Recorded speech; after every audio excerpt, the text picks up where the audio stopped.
Welcome to the channel.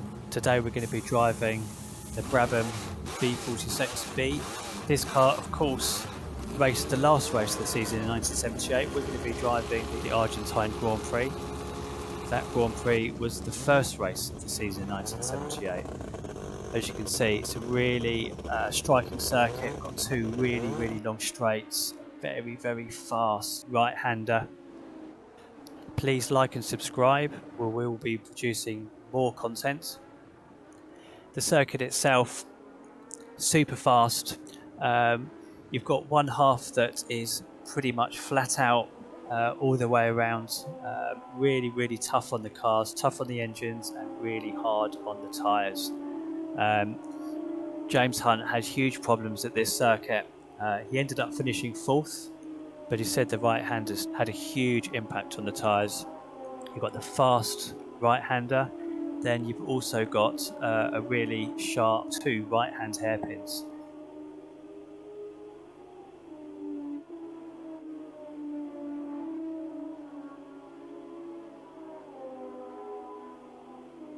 Did the heat produce any problems for you with the car?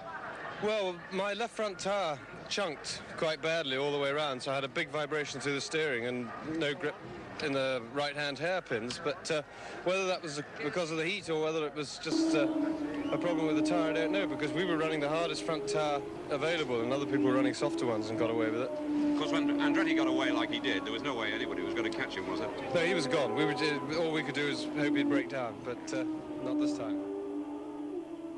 So looking on the right hand side, we can see the original qualifying for the Argentinian Grand Prix. Mario Andretti qualified on pole with a 1:47.5. Carlos Reutemann in second, Peterson in third. Notice that on the left hand side, this is the lineup that we'll experience. We're in 14th, but we've got John Watson is in 7th versus 4th. In the actual event, James Hunt was 7th, but lines up 5th in our event. Andretti though is on pole. Let's see how we get on in a 10-lap recreation of the Argentine Grand Prix. Green. Oh, not the best start. The feet just gone past. Squeeze through. Give him a little bit of room. It's got Romeo just in front of us, and hand stuck just up there. Lost his drive last year, but managed to get another seat. Oh, it's definitely a bit slippy around here at the start.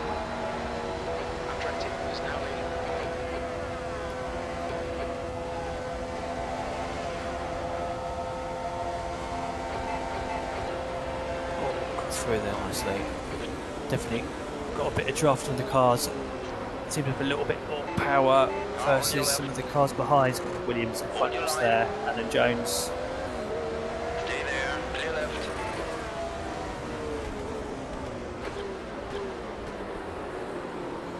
It's going to be cheeky around there.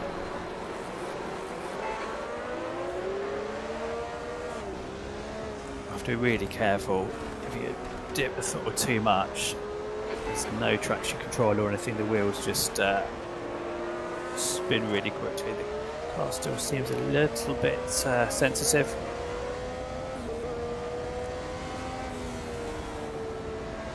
We've got Hunt just in front of us.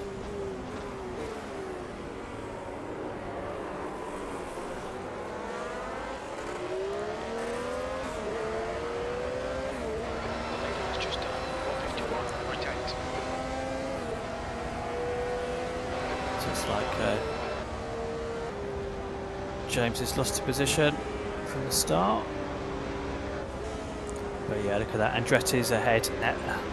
Lauda's in second, so that's pretty much the result. In 78, first and second, but Gilles Villeneuve in third in the Ferrari. Quite a way ahead of us now, even just after that first lap. Tyres starting to warm up now.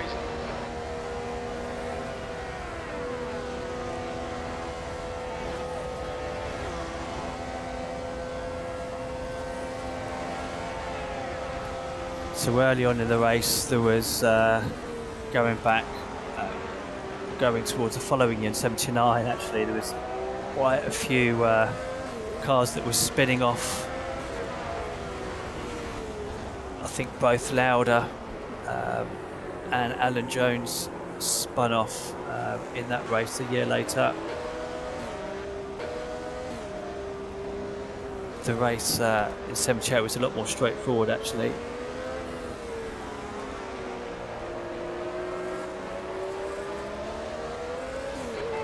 Both of those drivers actually regained control to finish the race, but will continue on their way anyway. So right, we've got a bit of a problem now. The leader's just 146.2. So I think we're probably lapping about a second or 2 seconds down. That lap time was 48.4. Sector 3 is 2.1 So- seconds off the pace. So lap time wise, we're pretty close to what the qualifying times were. As you can tell, the amount of times or time that the car's at full acceleration really does give the engine a hard time. Ricardo Patrese just ahead of us now. The gap behind is now 1.7.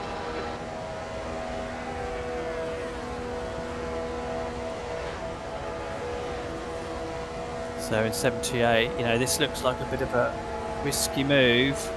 In 78, they're actually able to make that stick. Didn't really want to go through there just yet.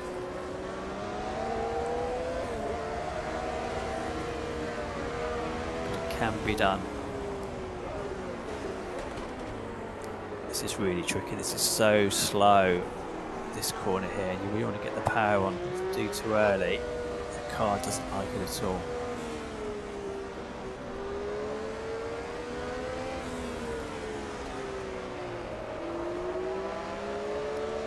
Jody shakes her behind. Alan Jones in 11th. It's like Lauda's still second, really close between him and Ronnie Peterson there.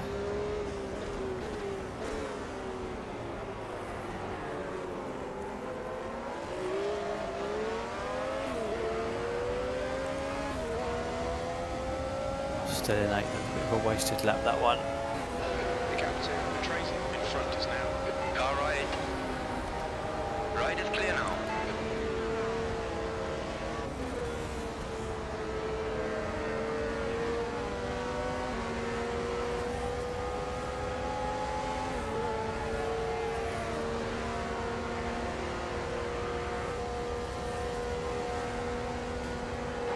Your tyre temperatures are okay. Oh, just got through there.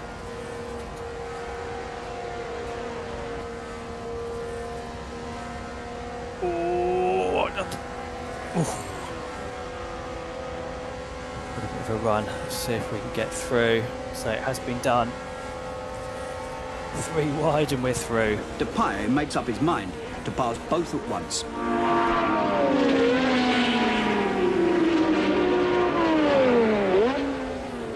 A daring manoeuvre.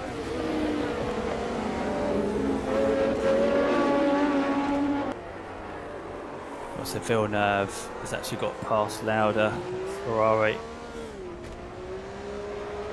Peterson down to 4th now, so not too sure what's happened there. So we've got our teammate John Watson.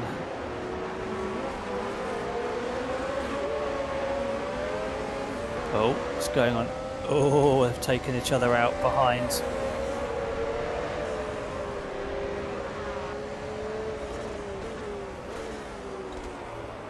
New fastest lap for Andretti, 146.2. So it's absolutely flying Andretti. Alright Tim, you're reeling. Watson. The gap's now 1.8. P6, sectors 1 and 3 are 0.8 off the pace. Sector 2 time was good. So Andretti absolutely smashed the field in 78. And it looks like with a 4-second lead now, he's doing exactly the same thing the Lotus with the ground effect. It was an absolutely brilliant car. Dominated the racing with the aerodynamics not just being taken from the wing but being sucked down onto the tarmac. Let's try and catch up with John Watson.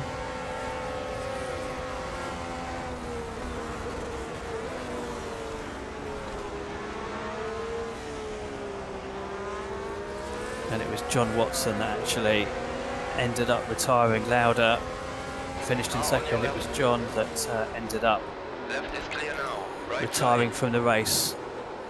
Stay there. Clear on the right. After 41 laps, Watson gives up. Once more, his Brabham fails to finish. And of course, Lauda, by finishing second, actually The next car is Watson.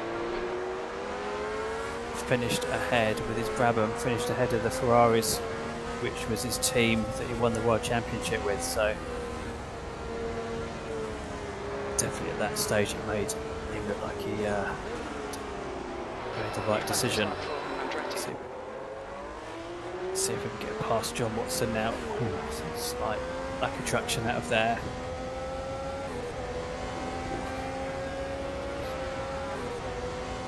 Virtually identical top speeds. Fuel looks good. Looks like we had a little bit of better traction. Right, let's see what we can do from here. Got some clear road anyway. Lauda still in second. From Villeneuve and Peterson. Andretti not really pulling away much now. Intimidated here.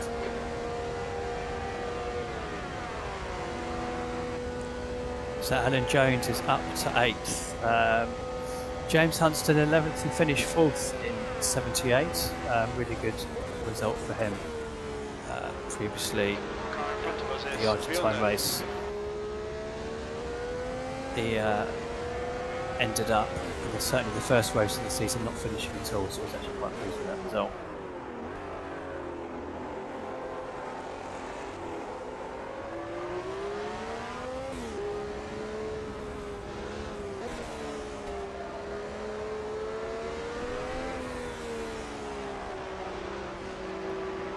Halfway through now.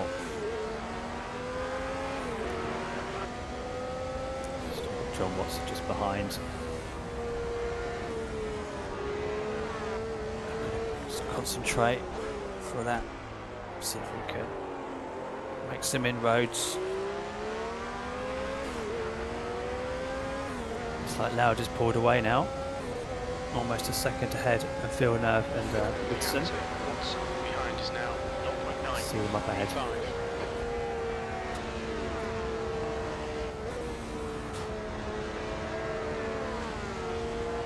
Got a nice run out of there.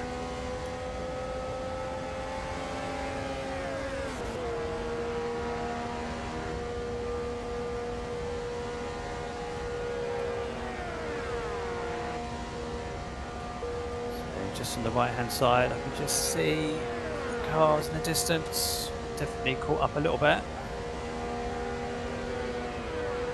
So Peterson's past Villeneuve now. And it looks like Lauda might even have a bit of a problem.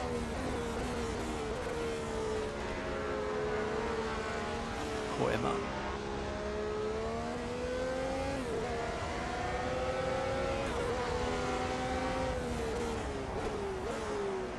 There we go, yeah, they're really close. Really close, so it looks like Niki Lauda driving a sister car to ours. Also with the number 1 on, because he was the world champion. 4 seconds. Is actually ending up slowing them down, so I think we've got a good chance of catching them up.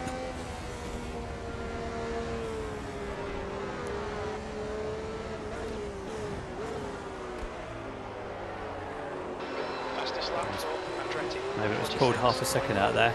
I think that's probably the ground effects of the car, the fan going. Definitely looks like it's performs better on the corners. Behind is increasing. It's now 4.4 seconds. Go on, Ted. Push, push, push. We can catch this car. Your lap times are improving. This is good. I think the tyres are actually starting to overheat a little bit. They seem a bit sketchy around there.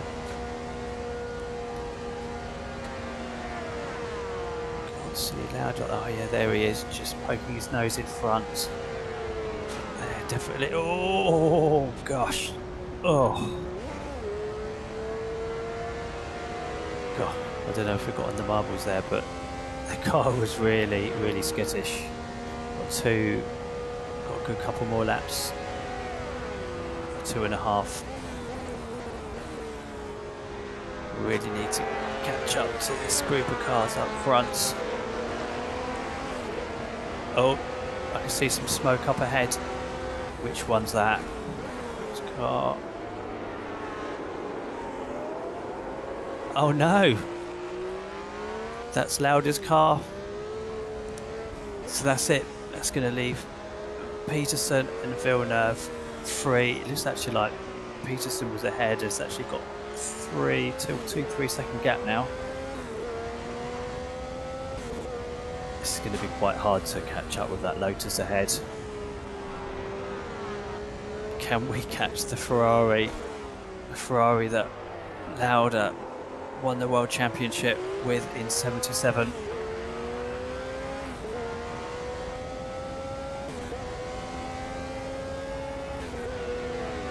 P4, 2 laps left.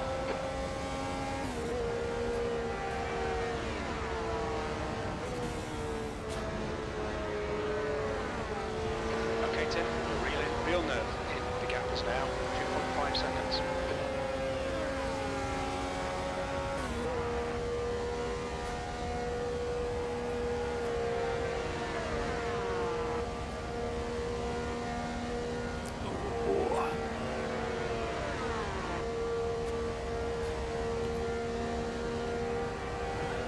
Better exit out of there. Still going to be touch and go to whether we can actually make contact with Gilles Villeneuve.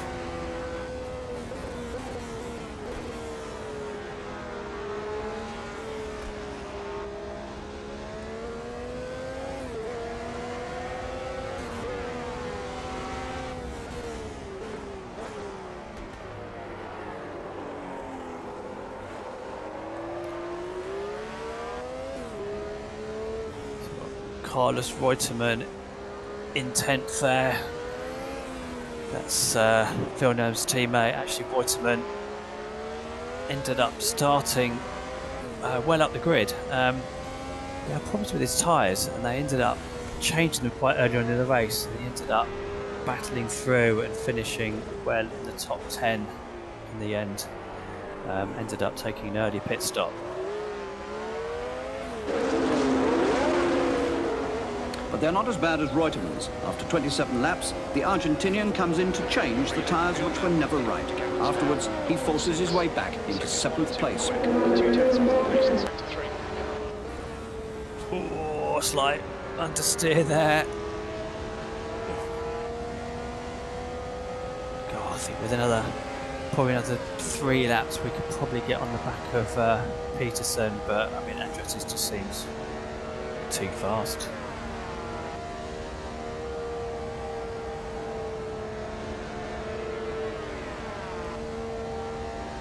Such a tight corner, that one. Is when you're doing top speed. There we go. That's it. Oh.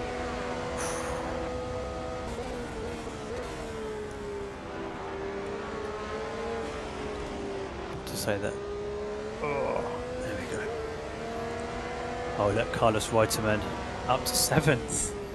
So, back down to 8th, so he's battling with Jones.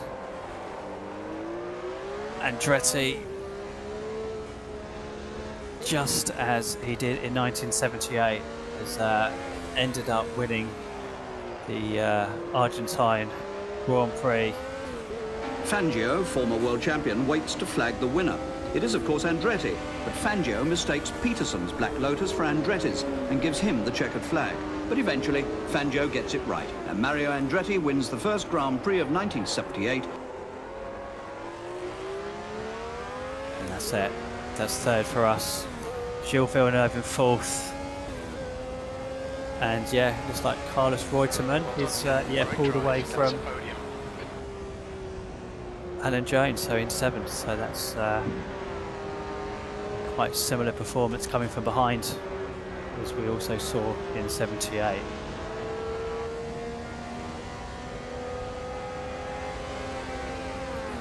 So yeah, the circuit itself, really, really good circuit. I mean, certainly one that you can see modern Formula One cars driving on. Very technical section. Might have the effect of cooling the tyres down a little bit.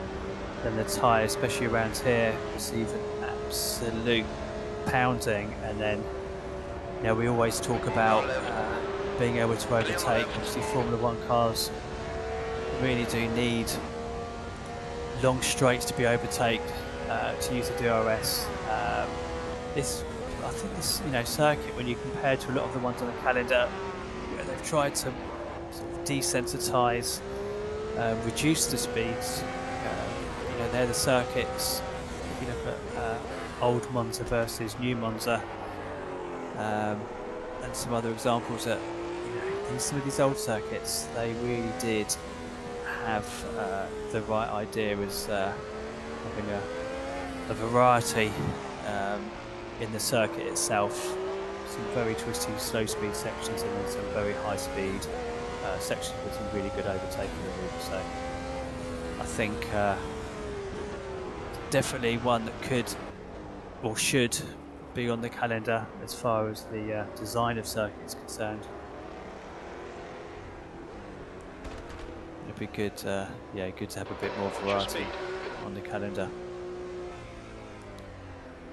So let's have a look at the results and see how the recreation of 1978 compared. So looking at the results, Andretti, he won by 13 seconds actually, 8 seconds for us. Obviously we did a lot less laps, 10 versus 52. Lauda in second. We saw Lauda not finish, obviously Patrick there. In fourth, got James Hunt in fourth. James Hunt didn't finish in the top 11 in our race. We had Gilles Villeneuve in eighth, who was fourth in our race. Obviously John Watson finished ours, but didn't finish in 1978. Ronnie Peterson sixth versus second. We've got Carlos Reutemann in seventh.